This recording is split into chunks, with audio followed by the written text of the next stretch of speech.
Everyone. तो आज हम बात करेंगे मोस्ट इम्पॉर्टेंट जजमेंट्स की 2022 के। तो लेट्स बिगिन। सबसे पहला केस है state of Madhya Pradesh versus R D Sharma. इस केस में कहा गया था कि जो equal pay for equal work का जो प्रिंसिपल है वो कोई फंडामेंटल राइट नहीं है, बल्कि सिर्फ एक कॉन्स्टिट्यूशनल गोल है जो कि गवर्नमेंट अचीव करेगी। फिर है case R Muthukar versus CMD tangent company. And इसी से सिमिलर एक और केस है Kerala state electricity board limited and another versus रूपफिला इंटरनेशनल लिमिटेड। इन दोनों ही केसेस में ये कहा गया था कि जो आर्टिकल 14 है वो नेगेटिव इक्वालिटी को इंक्लूड नहीं करता है और उसे क्लेम नहीं किया जा सकता। देन हमारा केस है Kishore Madhukar Pinglikar versus automotive research association of India. इस केस में कहा गया था कि जो ऑटोमेटिव रिसर्च एसोसिएशन है वो कोई स्टेट नहीं है अंडर आर्टिकल 12, क्योंकि सिर्फ प्रेजेंस होना कुछ एलिमेंट्स की पब्लिक ड्यूटी के उसे स्टेट नहीं बनाता, बल्कि गवर्नमेंट का डीप और परवेजिव कंट्रोल होना चाहिए, तब जाके वो एक स्टेट होता है। फिर है हमारा case Sukhdutt Ratra versus state of Himachal Pradesh. इस केस में कहा गया था कि किसी भी पर्सन का फोर्सफुल डिस्पोजेशन उसकी प्रॉपर्टी से without due process of law violate करता है उसका कॉन्स्टिट्यूशनल राइट, जो कि article 300A of the constitution में दिया गया है, जो कि है राइट टू प्रॉपर्टी, जो कि पहले फंडामेंटल राइट था। फिर है हमारा case RIT foundation versus union of India and others. ये दिल्ली हाई कोर्ट का केस है। इसमें स्प्लिट वर्डिक्ट पास किया था मैरिटल रेप के रिगार्डिंग। ठीक है, जस्टिस राजीव ने इसमें कहा था कि जो सेक्शन 375 का एक्सेप्शन 2 है, जो कि बात करता है हस्बैंड के द्वारा sexual intercourse upon his own wife, और जो सेक्शन 376B है वो स्टक डाउन हो जाने चाहिए, अनकॉन्स्टिट्यूशनल है, क्योंकि वो वॉयलेट करते हैं आर्टिकल 14, 15, 19(1)(a) एंड 21 को। वहीं जस्टिस सी हरिशंकर जी ने कहा था कि जो सेक्शन 375 का एक्सेप्शन 2 है वो वॉयलेटिव नहीं है इन सभी आर्टिकल्स का, क्योंकि वो बेस्ड है इंटेलिजिबल डिफरेंशिया पर, जिसका एक रैशनल नेक्सस है उसके ऑब्जेक्ट के साथ। फिर है SG Vombatkere versus union of India का केस, जिसमें कोर्ट ने ये कहा कि जो सेक्शन 124A है, जो कि सेडिशन की बात करता है, so that sedition provision should be kept in abeyance till union government reconsider the provision. यानी कि उस प्रोविजन के अकॉर्डिंग अब किसी को भी आप मतलब पनिश ना करें, किसी को भी अरेस्ट ना करें और किसी को भी सजा ना हो, जब तक यूनियन गवर्नमेंट उसको रिकंसिडर नहीं करती उस प्रोविजन को। देन है Jacob Puliyel versus union of India. इस केस में कहा गया कि जो आर्टिकल 21 है हमारा right to life and personal liberty, वो इंक्लूड करता है रिफ्यूज वैक्सीनेशन। ठीक है, हम वैक्सीन लगवाने से मना भी कर सकते हैं, ये हमारा राइट है। देन है Buddhadev Karmaskar versus state of west Bengal and others. इस केस में जो है सुप्रीम कोर्ट ने कुछ गाइडलाइंस इशू की थी सेक्स वर्कर्स को लेकर, उनके राइट्स को लेकर, और उसी के साथ ये भी कहा था कि जो राइट टू लाइफ है वो इंक्लूड करता है right to live with dignity, और ये जो राइट है वो एक्सटेंड करता है सभी पर्सन्स को, including the sex workers and their childrens to.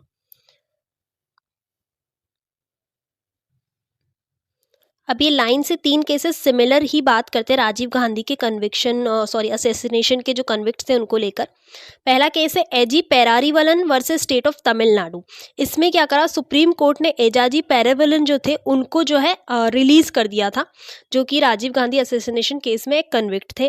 Then इसी के बाद S Nalini versus state of Tamil Nadu, जब उनको रिलीज किया गया तो मद्रास हाई कोर्ट में एस नलिनी और रविचंद्रन जी ने जो है पिटीशन फाइल की।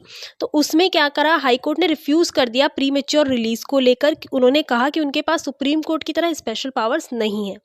फिर जब ये केस सुप्रीम कोर्ट में फिर से गया तो उस केस का नाम है RP Ravichandran versus state of Tamil Nadu, represented by it's chief secretary and others. इस केस में सुप्रीम कोर्ट ने सभी जो भी कन्विक्ट्स थे राजीव गांधी असैसिनेशन केस के, उनका रिलीज ऑर्डर कर दिया। फिर केस है MP high courts advocates bar association versus union of India. इस केस में सुप्रीम कोर्ट ने सेक्शन 3 जो है एनजीटी एक्ट की, उसकी जो कॉन्स्टिट्यूशनल वैलिडिटी है उसे अपहोल्ड किया और कहा कि जो एनजीटी है वो आउस्ट नहीं करती है jurisdiction of the high court. Then है state of Andhra Pradesh versus Raghuram Krishna Raju. इस केस में भी कहा गया कि जो एनजीटी है वो हाई कोर्ट के सबऑर्डिनेट है, और अगर कोई भी कॉन्फ्लिक्ट होता है हाई कोर्ट और एनजीटी में तो हाई कोर्ट का ऑर्डर प्रिवेल करेगा। देन एक यूएस सुप्रीम कोर्ट का डिसीजन है जो कि बहुत ज़्यादा न्यूज़ में था, Dobbs versus Jackson women's health organisation. इस केस में रेस्ट्रिक्शंस लगाए गए हैं वुमेन की राइट टू अबॉर्शन को लेके, और इसी केस ने ओवर रूल किया है रो वर्सेस वेड के केस को।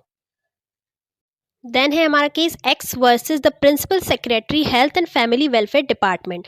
इस केस में कहा गया था कि सारी ही वुमेन्स का राइट है अबॉर्शन का, और कोई भी डिस्टिंक्शन करना मैरिड वुमेन और अनमैरिड वुमेन के बीच में अनकॉन्स्टिट्यूशनल है। इसीलिए कहा गया कि denying unmarried women right to safe abortion violate करता है उसका पर्सनल ऑटोनॉमी एंड फ्रीडम। इस एक्ट के लिए कहा गया था कि रेप जो है वो इंक्लूड करता है मैरिटल रेप भी for the purpose of MTP act. Then है हमारा case Bhola Kumar versus state of Chhattisgarh. इसमें कहा गया था detention beyond release date violate करता है आर्टिकल 21 को। ठीक है, राइट टू लाइफ को वॉयलेट करता है अगर किसी को भी उसकी जो रिलीज डेट है उसके बाद भी डिटेन किया जाए तो। फिर है Ansar Mohammad versus state of Rajasthan, और एक और केस है Mandar Deepak Pawar versus state of Maharashtra. इनमें कुछ सिमिलर बातें ही कही गई थी। अंसार मोहम्मद वाले केस में कहा गया था कि किसी भी फेलियर ऑफ रिलेशनशिप होता है अगर, तो वो कोई ग्राउंड नहीं है एफआईआर का रिपीटेड रेप के लिए, जब वुमेन जो है वो विलिंगली रही थी उस मैन के साथ फॉर ईयर्स। ठीक है, यानी कि ब्रेकअप हो गया उसके बाद आप रेप का चार्ज ऐसे ही नहीं लगा सकते अगर आपने विलिंगली उसके साथ कोहेबिट किया है तो। देन है मंदर दीपक पवार वाला जो केस है, उसमें भी यही कहा गया था कि एक डिस्टिंक्शन होता है फॉल्स प्रॉमिस टू मैरिज में और breach of promise of marriage जो गुड फेथ में किया गया। ये दोनों अलग बातें हैं। यानी कि अगर ब्रीच हुआ है प्रॉमिस ऑफ मैरिज का, गुड फेथ में था वो प्रॉमिस, तब कोई सज़ा नहीं हो सकती, तब आप उस पर कोई चार्जेस नहीं लगा सकते। बट अगर फॉल्स प्रॉमिस टू मैरिज था तो उस केस में केस हो सकता है। देन है Daksha Ben versus state of Gujarat and others. इसमें कहा गया कि जो अबेटमेंट ऑफ सुसाइड जैसा हीनियस क्राइम उसे क्वेश्चन नहीं कर सकते सिर्फ अक्यूज्ड और कंप्लेनेंट के कॉम्प्रोमाइज के बेसिस पे। फिर है हमारा case Dowaram Nirmalkar versus state of Chhattisgarh. इस केस में जो सस्टेन्ड प्रोवोकेशन है उसका प्रिंसिपल अप्लाई किया गया था और कहा गया था कि ग्रेविटी ऑफ प्रोवोकेशन को एसेस किया जा सकता है based on the history of abuse. हम कहते हैं ना कि प्रोवोकेशन सडन एंड ग्रेव होना चाहिए, तो ग्रेविटी जो है उस प्रोवोकेशन की वो थी कि नहीं, वो हम हिस्ट्री से भी चेक कर सकते हैं, मतलब उसके भी बेस्ड रहेगी वो। देन है XYZ versus state of Madhya Pradesh. इस केस में कहा गया कि सारे ही सेक्सुअल हरेसमेंट के जो भी रिलेटेड केसेस हैं apart from the rape cases, उनका भी इन कैमरा ट्रायल होगा, यानी कि सिर्फ पार्टीज ही उसमें अलाउड होंगी कोर्ट के अंदर। और डिसअलाउ करें क्वेश्चंस ऑन सेक्सुअल हिस्ट्री, यानी कि सेक्सुअल हिस्ट्री से रिलेटेड कोई भी क्वेश्चंस नहीं पूछने होंगे। देन है case Mahanadi coalfields limited versus IVRCLAMR joint venture. इस केस में कहा गया कि mere use of words arbitration और arbitrator in a clause won't make it a arbitration agreement. यानी कि सिर्फ क्लॉज की हेडिंग में लिख दिया कि आर्बिट्रेशन एग्रीमेंट है, तो उसी से जो है एक एग्रीमेंट आर्बिट्रेशन एग्रीमेंट नहीं माना जाएगा। उसके अंदर का जो कंटेंट है उससे पता लगेगा कि वो आर्बिट्रेशन एग्रीमेंट है कि नहीं है। देन है case Satyajit Kumar and others versus state of Jharkhand. इस केस में कहा गया 100% रिजर्वेशन लोकल रेसिडेंट्स के लिए शेड्यूल एरिया में अनकॉन्स्टिट्यूशनल है। देन है Vinod Katara versus state of UP. इस केस में कहा गया कि अगर जुवेनिलिटी को लेकर बॉर्डर लाइन केसेस हैं कि ये जुवेनाइल है कि नहीं है, तो वो फेवर करेगा जुवेनाइल के केस में। ठीक है, court should lean in favour of holding accused to be juvenile in border line cases. और इसमें यह भी कहा गया कि एक जुवेनाइल को एडल्ट प्रिजन में रखना या फिर एक एडल्ट के साथ रखना अमाउंट करेगा deprivation of his personal liberty. Then है the state of Telangana and other versus Subba Rayudu and others. इस केस में कहा गया कि state reorganisation act can not take away the fundamental rights of citizens to reside and settle anywhere in India. यानी कि इस तरह का कोई भी स्टेट रीऑर्गेनाइजेशन एक्ट आप नहीं बना सकते जो उनके फंडामेंटल राइट को वॉयलेट करे, जो कि है to reside and settle anywhere in India, जो कि आर्टिकल 19 के अंदर दे रखा है। फिर है pharmacy council of India versus Rajiv college of pharmacy and others. इस केस में कहा गया कि right to establish an educational institution ये एक फंडामेंटल राइट है, और इस पे जो रीजनेबल रेस्ट्रिक्शंस हैं वो भी कौन लगा सकता है, वो सिर्फ लॉ के अकॉर्डिंग लग सकते हैं, ना कि किसी एग्जीक्यूशन इंस्ट्रक्शन के अकॉर्डिंग। देन है MS Trimurti fragrance private limited versus government of NCT of Delhi. ये बहुत ही इंपॉर्टेंट केस है। इस केस में कहा गया कि judgement delivered by larger bench will prevail irrespective of the number of जजेस कॉन्स्टिट्यूटिंग द मेजॉरिटी। यानी कि लार्जर बेंच का ही जजमेंट प्रिवेल करेगा, भले ही जो नंबर ऑफ जजेस है मेजॉरिटी कॉन्स्टिट्यूट करने के लिए वो चाहे कम हो। इसको इलस्ट्रेट करने के लिए कोर्ट ने बताया भी कि जजमेंट बाय 7 जज bench delivered with 4:3 majority will prevail over the unanimous 5 जज बेंच। यानी कि किसी 7 जज का बेंच है, वो चाहे 4:3 मेजॉरिटी से हुआ हो, फिर भी वो प्रिवेल करेगा एक यूनानिमस 5 जज बेंच के डिसीजन पे। Then Vishwanath Pratap Singh versus election commission of India. इस केस में सिंपली ये बोला गया है कि राइट टू कंटेस्ट इलेक्शन जो है वो एक फंडामेंटल राइट नहीं है, बल्कि एक स्टैट्यूट के द्वारा कन्फर राइट है। तो आप उसे एज ए फंडामेंटल राइट नहीं कह सकते हो कि भाई मेरा तो राइट है कि मैं तो इलेक्शन लड़ूंगा। ठीक है। Then very important case एशद Shifa versus state of Karnataka and others. ठीक है, इसमें स्प्लिट जजमेंट पास हुआ। ये कौन सा केस था? ये हिजाब के रिलेटेड केस था। जो रिस्ट्रिक्शंस लगाए गए थे कर्नाटका के एजुकेशनल इंस्टीट्यूट्स में मुस्लिम गर्ल्स को रिलेटेड वियरिंग हिजाब को लेकर, उससे रिलेटेड इसमें स्प्लिट जजमेंट पास हुआ। जस्टिस हेमंत गुप्ता ने कहा कि जो वियरिंग हिजाब है वो कोई भी एसेंशियल प्रैक्टिस नहीं है इस्लाम की। ठीक है, तो रेस्ट्रिक्शंस लगाए जा सकते हैं। बट उधर ही सुधांशु धूलिया जी जस्टिस ने कहा कि वियरिंग हिजाब भले ही एसेंशियल प्रैक्टिस नहीं है, बट वो still a matter of conscious belief and expression है। देन है PUCL versus union of India. इस केस में कहा गया इन्फोर्स करने को श्रेया सिंगल केस का जो जजमेंट आया था, जिसमें कहा गया था कि जो सेक्शन 66A है IT एक्ट का, उसे अनकॉन्स्टिट्यूशनल कहा गया था, उसे स्ट्रक डाउन कर दिया गया था। तो इस केस में ये कहा गया कि उसके जो केस के डायरेक्शंस है उसे फॉलो किया जाए और कोई भी पर्सन प्रोसिक्यूट ना किया जाए under section 66A of IT act. Then BSES Rajdhani power limited versus Delhi electricity regulatory commission.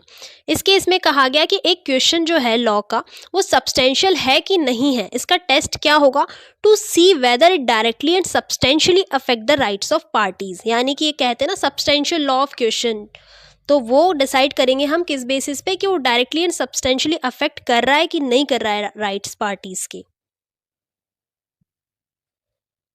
Then एक important case the Bengal secretariat cooperative land mortgage bank and housing society limited versus Alok Kumar and another. इस case में कहा गया जो 97th constitution amendment है वो applicable नहीं है लोकल कोऑपरेटिव सोसाइटीज पे, बट एप्लीकेबल है मल्टी स्टेट सोसाइटीज पे and state societies with in the UTs. ठीक है, यूनियन टेरिटरीज।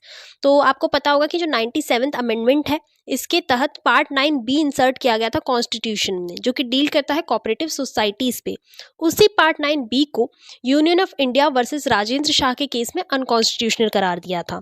बट वही क्लैरिफाई कर रहा है ये केस कि जो 97th कॉन्स्टिट्यूशन अमेंडमेंट था वो चाहे अब लोकल कोऑपरेटिव सोसाइटीज पे एप्लीकेबल नहीं है, बट वो स्टिल एप्लीकेबल है किन पे? मल्टी स्टेट सोसाइटीज पे और societies with in union territories पे। देन है the state of Manipur and others versus Buyamayum Abdul Hanan @आनंद एंड अनादर। ठीक है, इसमें कहा गया कि जो सप्लाइंग ऑफ इलेजिबल और blurred copies of documents to the detenu violate करती है उसका fundamental right to make representation under article 22 clause 5 of the constitution. ठीक है, 22(5) क्या बात करता है? वो बात करता है protection against arrest and detention की। तो उसी के बारे में बात की गई है कि आप अगर उससे सप्लाई ही नहीं करोगे डॉक्यूमेंट सही से, तो उसका जो फंडामेंटल राइट है वो रिप्रेजेंटेशन कैसे करेगा। Then state of Jharkhand versus Shailendra Kumar Rai @पांडव राय। ठीक है, ये केस भी बहुत इंपॉर्टेंट है। इसमें सुप्रीम कोर्ट ने जो है 2 फिंगर टेस्ट को बैन कर दिया है, जो कि रेप के केसेस में या उन केसेस में होता था। देन है S Ramchandra Rao versus S Nagabhushan Rao. इसमें कहा गया रेस जुडिकेटा जो है हम पढ़ते हैं CPC के अंदर, जो रेस जुडिकेटा है वो अट्रैक्ट होगा not only in separate subsequent proceedings but also at the subsequent stage of the same proceeding. यानी कि ऐसा नहीं कि एक केस का दूसरा केस किया है तभी हम रेस जुडिकेटा अप्लाई करेंगे, बल्कि सिमिलर केस की स्टेजेस में भी उसे अप्लाई किया जा सकता है। देन है Aleem Pasha versus state and another. ये केस कर्नाटका हाईकोर्ट का है। इसमें कहा गया था कि जो पॉक्सो एक्ट है हमारा वो ओवरराइड करता है पर्सनल लॉ को। यहाँ पे मुस्लिम पर्सनल लॉ डील किया गया था। Then again very important case का नाम है Janhit Abhiyan versus union of India. इसमें सुप्रीम कोर्ट ने 3:2 मेजॉरिटी के साथ अपहेल्ड किया कॉन्स्टिट्यूशनल वैलिडिटी को 103rd अमेंडमेंट की। 103rd अमेंडमेंट क्या था? इसने EWS रिजर्वेशन इंक्लूड किया था हमारे कॉन्स्टिट्यूशन के अंदर, पब्लिक एम्प्लॉयमेंट में, एजुकेशन में। ठीक है, इकोनॉमिक वीकर सेक्शन को रिजर्वेशन दिया गया था 10% का। आप आर्टिकल 15 और आर्टिकल 16 में से देख सकते हो कॉन्स्टिट्यूशन के। फिर है अरुणाचल गाउंदर वर्सेस पौनुस्वामी। इसमें कहा गया कि डॉटर्स को राइट है इनहेरिट करने का, सेल्फ एक्वायर्ड प्रॉपर्टी जो होती है फादर की उसको, even if the father dies without writing the will. ठीक है, पहले हमने देखा है कि जो भी केसेस आए उसमें मोस्टली जो फैमिली के इनहेरिटेड प्रॉपर्टी उसकी बात की गई है, यहाँ पे बात हुई है सेल्फ एक्वायर्ड प्रॉपर्टी की। फिर है Indian ex serviceman movement versus union of India. इस केस में सुप्रीम कोर्ट ने अपहोल्ड किया 1 रैंक 1 पेंशन स्कीम जो कि गवर्नमेंट की थी उसको।